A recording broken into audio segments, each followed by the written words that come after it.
আচ্ছা, হেলদি খাবার নাকি টেস্টি হয় না, এই ধারণাটাই পাল্টে দিব।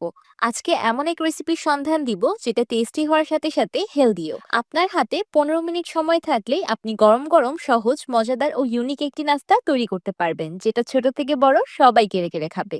আসসালামু আলাইকুম everyone, I am chef Ishika. দিলাম 2 কাপ আটা, 1.5 চা চামচ বা স্বাদ মতো লবণ। এখন একটি বাটিতে ভেঙে নিচ্ছি একটি ডিম। এবার ফ্যাটানো ডিমটা ময়দায় অ্যাড করে দিলাম, সেই সাথে দিয়ে দিলাম 1/4 কাপ পানি, দিয়ে একটি হার্ড ডো তৈরি করে নিব।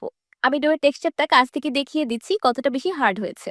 এবার আমি ডোটাকে ঢেকে রেস্টে রেখে দিব জাস্ট 2 মিনিটের মতো। এবার এই একটি ভাগ দিয়ে একটা বড় রুটি বেলে নিব। সাইডগুলো কেটে নেওয়ার পর আমি রুটিটাকে ছোট ছোট স্কোয়ার আকারে কেটে নিচ্ছি। প্রথমে দুটি কর্নার আঙুলের সাহায্যে চেপে নিব, তারপর বাকি দুটি কর্নার অপর দিকে আঙুলের সাহায্যে চেপে নিব।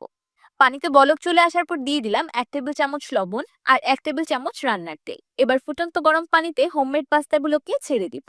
পাস্তাগুলো খুব সুন্দরভাবে সিদ্ধ হয়ে গিয়েছে, এবার এগুলোকে পানি ছেঁকে একটি বাটিতে তুলে রাখছি। 2 টেবিল চামচের মতো তেল। তেলটা হালকা গরম হয়ে যাওয়ার পর দিয়ে দিলাম 1 টেবিল চামচ রসুন কুচি, দিয়ে দিচ্ছি 2 টেবিল চামচ পেঁয়াজ কুচি ও 1/4 কাপ গাজর কুচি। এবার দিয়ে দিলাম 1/4 কাপ টমেটো কুচি।